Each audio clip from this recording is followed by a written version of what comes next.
You came forth into this body and you are comparing and sorting and sifting through data. And all day, every day, you are launching preferences vibrationally, just like all creators do. And as you launch those preferences vibrationally, even though you and others in your neighborhood might not be able to see it because it has not manifested in a way that it can be translated through your physical senses, it exists nevertheless. It is a vibrational reality. And we hope today that we are able to bring you to the place where you are able to feel the content of your vibrational reality as vividly as we feel it and see it and know it to be. Because if you can accept the reality, the concrete reality of your vibrational reality, the reality that precedes all manifestations, and if you can begin today to look forward to your vibrational reality, you will today begin to live your life the way you intended to do it. Think about it. As source energy coming forth into a physical body, you actually made the decision to come forth, get ready for the drum roll, into an infant body with no teeth. An infant body, not able to even stand up. An infant body, completely dependent upon someone else for resources. An infant body, not ready to take hold of your life. An infant body, that's the confidence with which you came as consciousness into this time-space reality. Understanding so fully that even in that infant body, you would stand as a consciousness that would emanate preferences, knowing that those preferences would move into this vortex of creation, and that the larger part of you and that which man calls God would tend it and hold it and beam the light so bright and call you toward it. You understood, you had such faith and confidence that well-being was yours. And that is the confidence with which we want to restore you today. We want to bring you back to remembering who you are. We want to awaken within you a memory of this vortex of creation, this vibrational reality. We want to distract you from the reality that you call real life reality. And we want to convince you that the reality, even the reality that you are living right here today, is past tense. It's done. It's old news. And where everything is at, where all of the action of life is, where everything that you are, everything that you have recently become, and everything that you are humanly, physically moving toward is in this vortex of creation. We want to distract you from the reality that you are so enamored with and that holds you back vibrationally from matching up to who you really are. So when life causes you to ask for something that you're not yet living, and you are busy examining what you are living, your attention to what you are living keeps you from being a vibrational match to what you've asked for. The larger part of you is weller than ever before because of the sickness that you might be living right now. You've asked for more vitality and more stamina and more wellness than ever before. And vibrationally speaking, non-physically speaking, in the vibrational reality, in the vortex of creation, you are weller than ever before. But you often have your attention upon the current manifestation where you're not feeling good, or where the x-ray has pointed out something unwanted, or where the blood test is not giving you the results that you want to see. So as you wallow in. As you wallow in, we love you very much. As you wallow in your current reality, you deprive yourself of the vibrational connection to who you really are, and you hold back. You hold yourself back. You resist your own expansion. You resist your own well-being. And when you do, you feel negative emotion that is your indicator that you're doing just that. You have control of your relationship to the vortex. And it is our desire to use everything that we have to convince you, better word, to remind you, better word, to reawaken within you, better word, to restore you to your knowledge of the existence of this vortex, so that never again will you stand in an unwanted place and feel very much about it. Just say, oh, something to want. Esther was dusting. They brought home from a store. They talked the owner into selling them the display cabinets in a beautiful art store.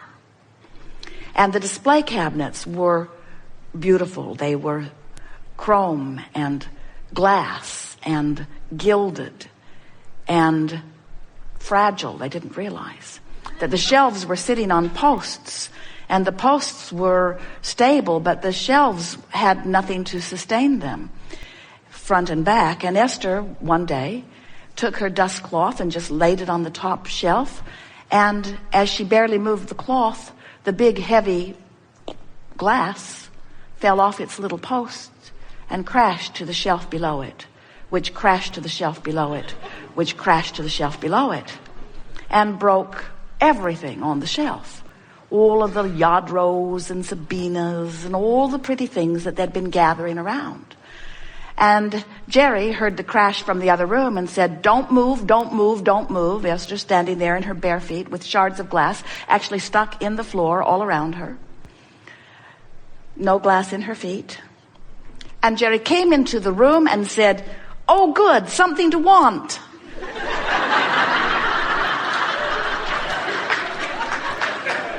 And he meant it. He meant it. He meant it.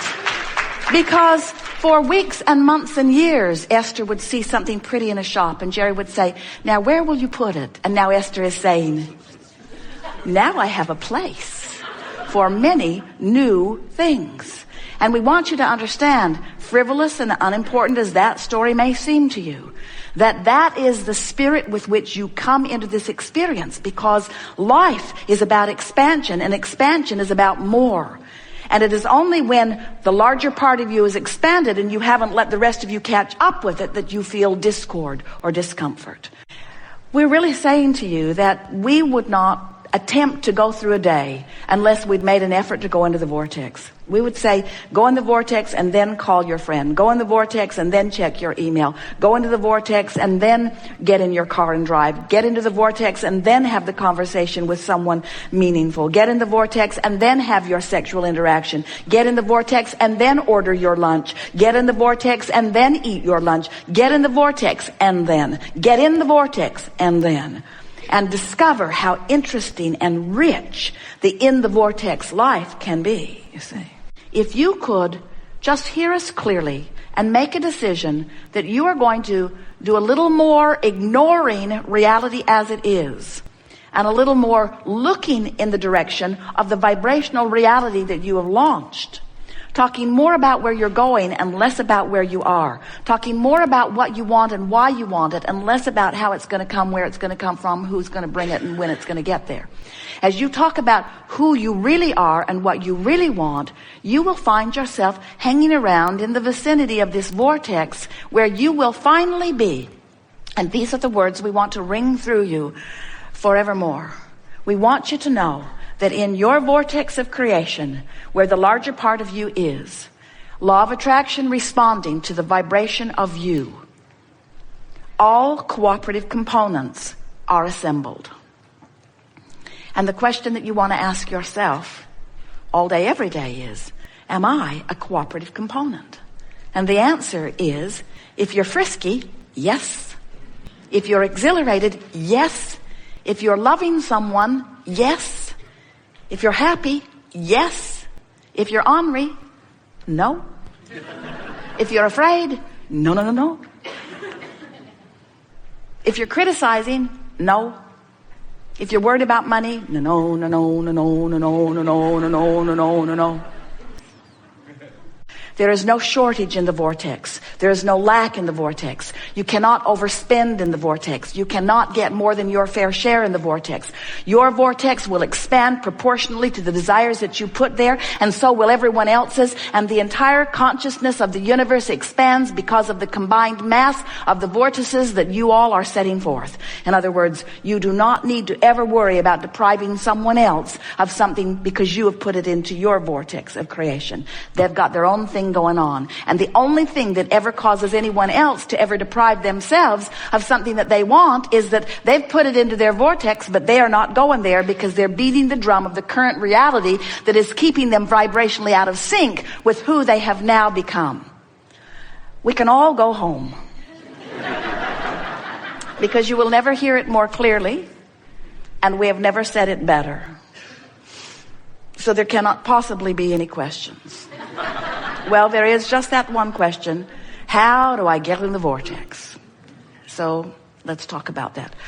Every single time you feel negative emotion, no matter what, whether it's depression, whether it's fear, whether it's anger, whether it's overwhelmment, it does not matter what the negative emotion is, although there are levels of them in terms of intensity. All negative emotion indicates exactly the same thing. It means your life has caused you to expand to a new place, and the larger part of you has taken the expansion and is beaming the signal of it, but what you're thinking about in the moment of your negative emotion doesn't match up. And so you are holding yourself in resistant vibrational accord to who you really are and all that you have become. And until you find a way of letting go of that resistance, you're not going to feel good. You're not going to see the manifestation of what you want because you're on a different frequency than it is. You cannot set your radio dial on 6:30 a.m. and hear what's being broadcast on 98.7 FM. The frequencies have to match up. And you cannot have your frequency set on I'm sick or I don't have enough money or I'm lonely. You cannot have your frequency set there and be a vibrational match to the abundance and well-being and relationship that is not just queued up for you. It is a vibrational reality that you have access to right now if you will just stop doing that thing you do that holds you apart from it. So, what's that thing you do? Well, it's morphed into a lot of variety, but that thing you do is you look at what is instead of what is. Those who are listening on the recording are going to say, what? You look at what is already manifested reality instead of what is vibrational reality. And in doing so, you don't line up with the larger part of you who exists in this larger vibration. You see, we want to find a way of convincing you of who you really are. We want you to remember you didn't just start with that infant body. You are consciousness, eternal consciousness. You've been around a really long time.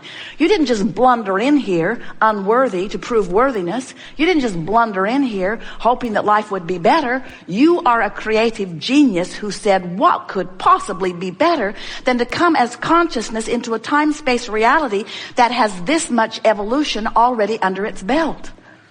Now, physical humans, you don't get very excited when a desire is born within you often. Those of you who have come to understand the power of your creative ability, those of you who have come to understand that when you align with your own desire and therefore offer no resistance, those of you who know that are thrilled in the moment of the birthing of the desire. Oh, good, something to want, something to focus upon, something to bring myself into vibrational alignment with. But humans who don't understand focus, who don't understand energy, who don't understand vibration, who don't understand eternity, who don't understand who you were before you came into this body, who don't understand that even while you're in this body, the larger part of you still remains non-physically focused, those humans who don't understand that, who don't remember the big picture, those humans do not take any sort of delight in the launching of a desire until they've figured out how to bring it into manifestation. In other words, until most humans know how it's going to come, when it's going to come, where it's going to come from, who's going to help them. In other words, if you've got someone that you believe can assist you, someone who will back you up financially or support you in some way, most humans are not all that excited about a new unfulfilled desire. And the operative word is unfulfilled. That's the operative word. Unfulfilled. Unfulfilled. Where's it going to come from? Where am I going to get it? Who's going to bring it? How's it going to come? If you don't have answers to those questions, and you almost never have answers to those questions in the beginning of a launch, then your desire doesn't feel good to you. It feels like absence of something wanted. Because when you stand in a manifested reality, and your manifestation does not include the new desire that you just hatched, or the new desire you hatched yesterday, or the new desire you hatched last year or 18 years ago, that new desire that you hatched that you haven't figured out how to fulfill, it's not ringing your bells usually because you have forgotten the process. And the most important thing to understand is you are so enamored with your manifested reality that since you look at your reality and you can't see the car you want in your driveway or the mate you want in your bed or the money you want in your bank account, you can't see the way to book those tickets for that flight to that place you want to be. If you can't figure out how it's going to come about, then that desire is haunting for many of you and unpleasant for many of you.